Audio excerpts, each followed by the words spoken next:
All right, everyone, welcome back into another props video. Going to be touching on the top prop bets for the Sunday action. Let's go ahead and get into it.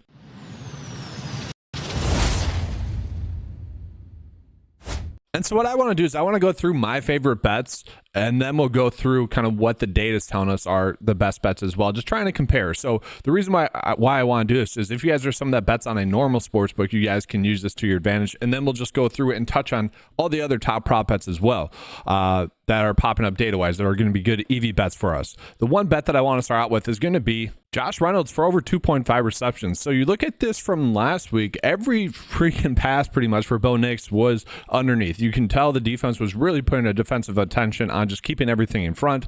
I see no reason why that wouldn't be the same again this week. That should be the defensive strategy against Bo Nix until he proves he can pass the long ball accurately. And so I want to show you guys this kind of new tool on 905. This is going to be the NFL DFS cheat sheet. I've been working on it pretty much all weekend. That's why I'm coming out with this video a little bit later than I would. I will most likely have another tool available for you guys maybe tomorrow.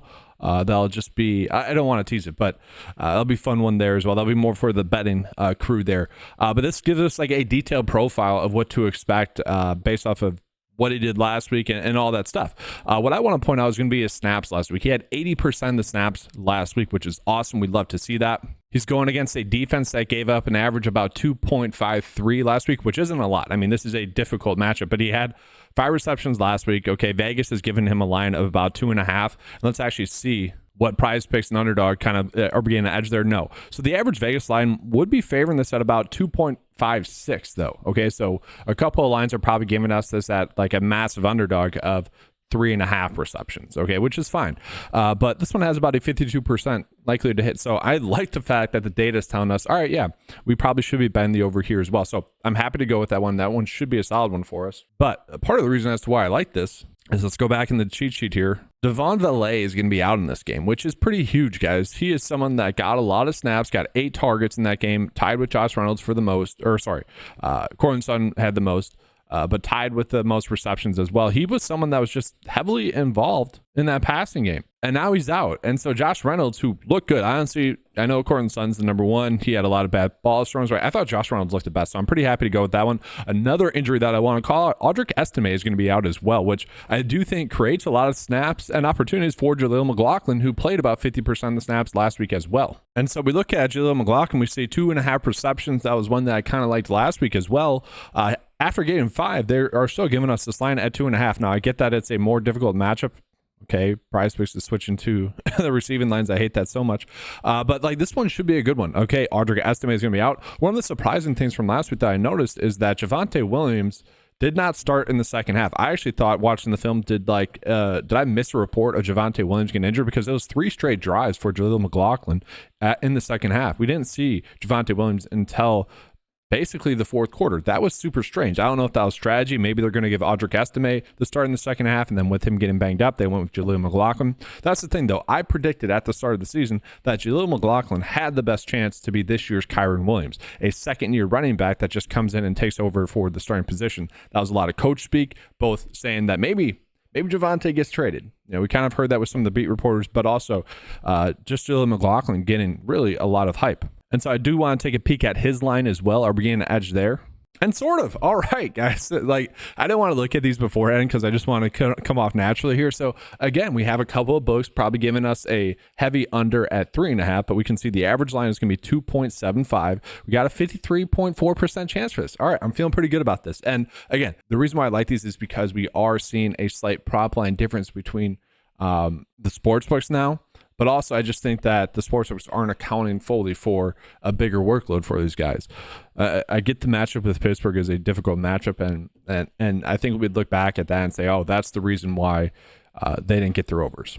Now, another one that I want to call out that is popping up as one of the better bets on the board right now that I noticed while doing this was actually going to be Chase Brown for over 2 receptions. This is kind of like yesterday. I don't know if you guys watched the video. Darius Taylor was a running back that looking at him like, all right, This one just seems like the best bet on the board. He is going to get 2 receptions. How likely is to get over that? Now, he did get over that, but that kind of feels the same way with Chase Brown. Now, I do want to pull up the snaps for Chase Brown here just to see, because, yeah, he only played 33% of the snaps, which is alarming. I posted a video on my Twitter account kind of showing why that might be. Like, Chase Brown's vision last week was terrible. Like, for his speed, he should have had a touchdown. Like, it was one play where it was blocked outside. I get that it was probably a play that was designed to, like, cut back in, but it was just garbage. Like, he probably should score on that play. Doesn't get it. Only 33% of the snaps last week. At the same time, they are going against the Kansas City Chiefs, a team that they might have to throw the football against. And that's a spot where Chase Brown could be more involved in the passing game, specifically passing downs, specifically plays where he's going to get targets. So 3 targets last week, ended up with 3 receptions. I kind of like that one. I think people might be kind of knee-jerk reaction to Zach Moss' big workload last week, which I wouldn't say is wrong, but I do think in a game like last week where it's going to be a grinded-out game, yeah, we are going to see Zach Moss much more, where if it's a more high-scoring game, you need kind of that big play upside. I think we're going to see Chase Brown a little bit more, and that's where I like Chase Brown. They are 6-point dogs in this game as well, which I think is important to call out, so they probably will be playing from behind there as well. So that's another one that I don't mind.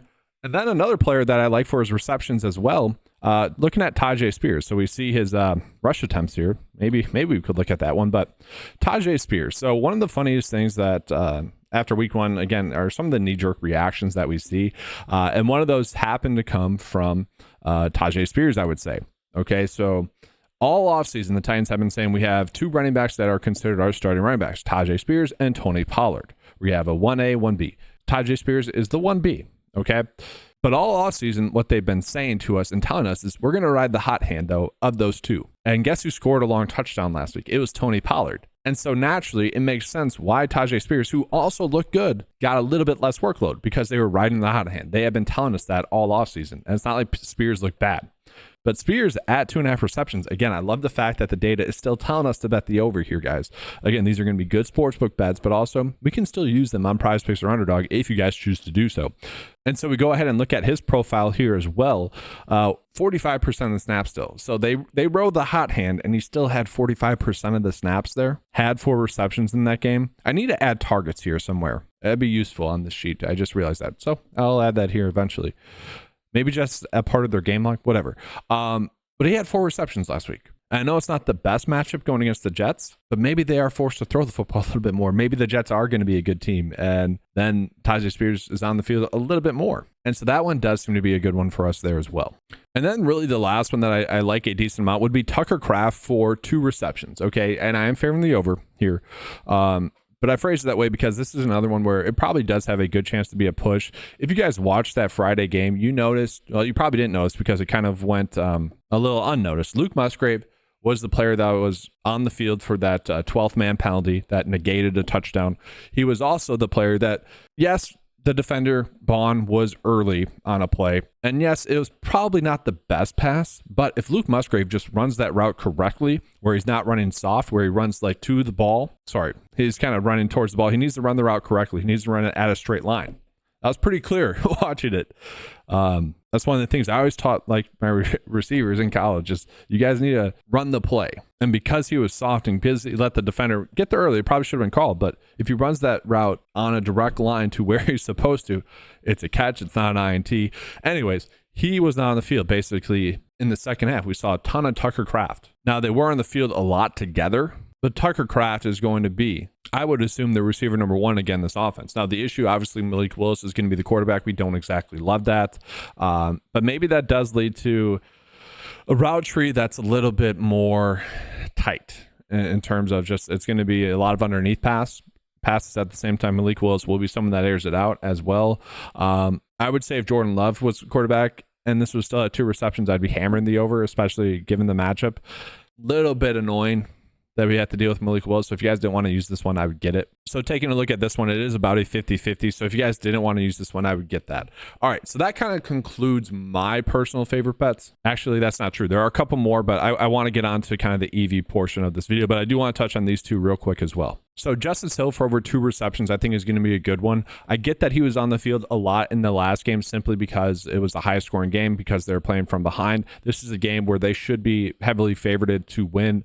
Let's just pull up this on cheat sheet as well just to see. And yeah, they are 8.5-point favorites, which would mean that this is going to be much more of a Derrick Henry game. Now, there was a quote that came out of last week that basically said, we did not bring in Derrick Henry to be a workhorse running back. We could actually see Justice Hill still be the leading snap share getter in this offense in this week. I doubt it. I think if they're playing with the lead, it's actually going to be Derrick Henry just grinding up the clock. At the same time, how do they get there, right? There's going to be third down situations and whatnot, probably. And in that case, I think Justice Hill has a great chance to have this one be a push. And then the last one that I want to show you guys is going to be Devin Singletary. Devin Singletary played in 70% of the snaps. He was their workhorse running back as expected. I do worry that might phase out a little bit earlier than I would have liked. But this is going to be a good sportsbook bet because the data is kind of telling us to bet the under here. So maybe not the best for PrizePicks or Underdog, but he got this over last week. Pretty decent matchup going against Washington, who is not expected to be a good defense there as well. So with that, guys, let's go ahead now and jump into the top prop bets for the slate as well. So we'll stay with the PrizePicks board here. And again, Chase Brown popping up there as one of the better ones. Alvin Kamara for over his receptions as well. This is kind of my issue with PrizePicks lately is that they will just instantly bump up a prop to it to be a push, to be valued as a push, basically. What I mean by that is these receptions props, these rush attempts props, these ones that are, relatively easy to project. They are going to give it to us at the rounding up. They're going to round up to that whole number, which I don't like. It's kind of annoying that they do that, but it is what it is. Rashad Bateman for under his fantasy score. This one is basically one where if the game is correct, if it is going to be an 8.5-point spread where they are going to be favored to win, you basically are just hoping that it's not Rashad Bateman that scores a touchdown. And I feel pretty good about that one. So Rashad Bateman for under his fantasy score, that's a decent one that's popping up there. Another one that's kind of interesting that's popping up here is actually going to be Zeke for not scoring a touchdown. Now, last week he did score a touchdown, kind of looked good doing it as well. 0.5 is the line, but a pretty good EV bet for him to not score a touchdown. Now, again, they are 6 point favorites, don't exactly love that, but touchdowns are fluky, and so the fact that we're getting that even as a bet is a pretty good line there in general. I don't know if I love it, but not terrible. Caleb Williams, guys, for under his fantasy score. Caleb Williams looked terrible. The Houston defense was not all that good last week as well. They're kind of a bend but don't break defense. I don't know. I'm kind of saying maybe people should panic a little bit about Caleb Williams because his play has not looked good in his NFL career thus far. And I'm including the preseason in there. Now, there are a few splash plays, about three big plays, 3 plays where you're like, wow, I see why he was a first round pick. But other than that, it's been really terrible. Like, he was probably the worst quarterback last week. And I really like either him or Bryce Young. I'd probably say Caleb Williams. Now, all that being said, Houston is a better matchup. But also, Roma Dunze's out. You also have Keenan Allen that's been citing an injury. They should be a little bit easier to defend as well if Keenan Allen is going to be banged up. So I really don't mind that one. So to me, kind of 2 good bets already. I like Caleb Williams for under his fantasy score. And then Rashad Bateman, I'm good with. That's the thing. We are getting a lot of good under fantasy scores. Jameson Williams, very interesting here. I don't know if I really want to go on this one just yet because Williams is someone that was getting all the hype out of camp. They really need a deep ball threat, and he became that. And if the Bucs are gonna give defensive attention to ASB, we could see Williams maybe not be as productive. Another one that I personally don't exactly love is going to be looking at this one for Christian Watson. Christian Watson had 3 end zone targets, kind of dropped a touchdown that wouldn't have counted, and then Jordan Love missed him wide open in the end zone. The announcers were blaming the field. That was not the case. Jordan Love simply just missed him on a wide open end zone target, and then he ended up scoring a touchdown in that game later. With Malik Willis in at quarterback, I do think there's a good chance that we see Christian Watson actually get a few deep ball targets in this game. Now, just how many snaps does he play? Kind of what game plan do they roll out? That's what I'm wondering as well. We don't know that for sure, but this is another bet where I'm probably staying away from just because I know Jaden Reed had the big game, but Christian Watson was close to having a big game there as well. And that could easily, I don't want to say it could easily flip this game, but I could see it flipping as well. From there, Brandon Ayuk for under 4.5 receptions. Probably a good one there as well. About 5.5 point favorites in this one, or 5 point favorites in this one, going against the Minnesota Vikings. Interesting line there. Obviously with Jordan Mason in that running back, again, very interesting to see what happens with that offense. But the thing is with the Niners, when everyone's healthy in terms of Kittle, Debo, and Brandon Ayuk, the production is a little bit spread out. And with Christian McCaffrey being banged up, I do think that does hurt Brandon Ayuk to the point where he's not used as much in the passing game because they are using Deebo Samuel in unique ways to get Deebo Samuel the ball in the ways that they would get Christian McCaffrey the football. So I'm kind of okay with that under. At the same time, the Minnesota Vikings secondary was not expected to be a good secondary. I could see the Niners just crushing them through the air because they are banged up. You know, the Vikings had an easy matchup there. Take advantage of that easy matchup. So that's an interesting one. Interesting line here as well for Zach Charm, if you will. He is going to be the RB1 in this game. Okay, it's looking like Kenneth Walker is going to be out in this game. But at the same time, let's not forget Kenny McIntosh had a great preseason. Kenny McIntosh could be used in the passing game a little bit. And so the day is telling us to bet the under here. I'm kind of okay with that there. Okay, so let's go ahead and jump into the top PrizePicks prop bets, and then I'll show you guys the underdog bets.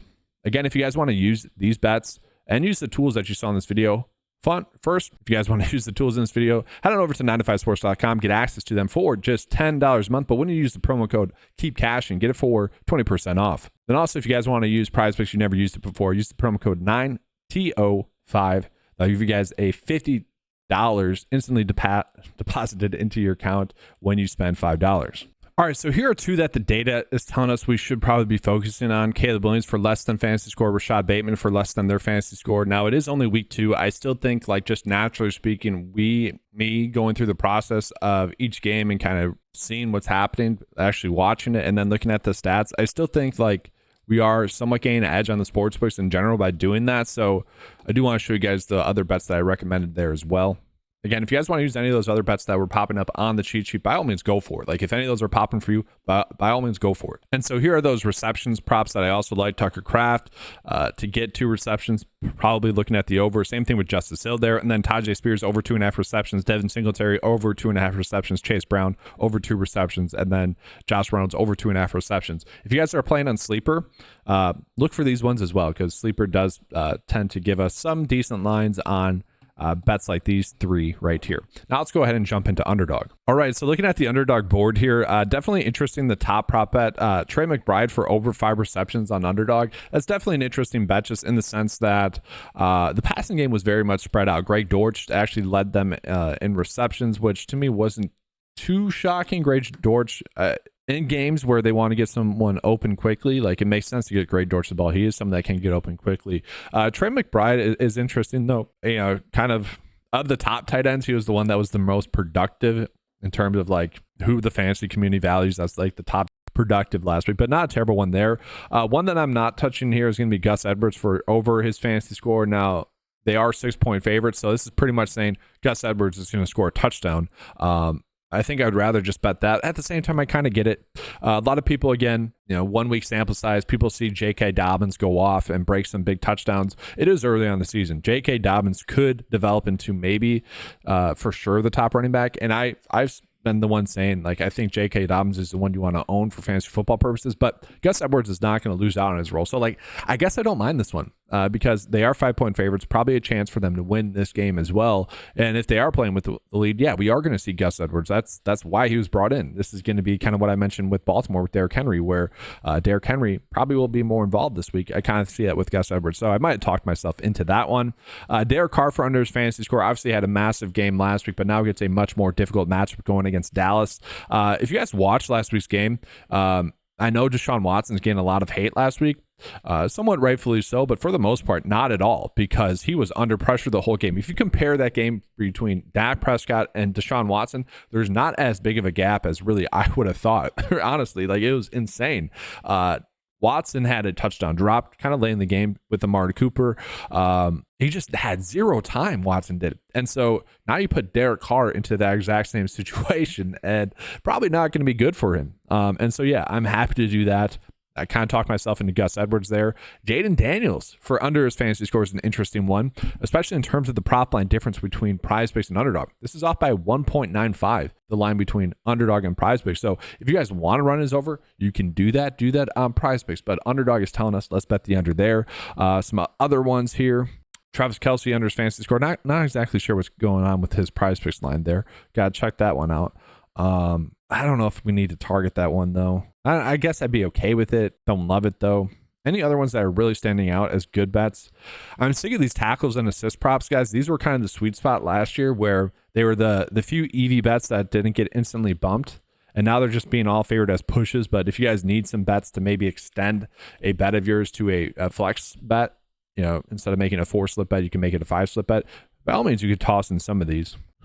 And then, yeah, this Deshaun Watson one that's popping up, I don't know if I exactly agree with that. I think there's a good chance he actually is better in a slightly easier matchup. I don't want to touch that one necessarily.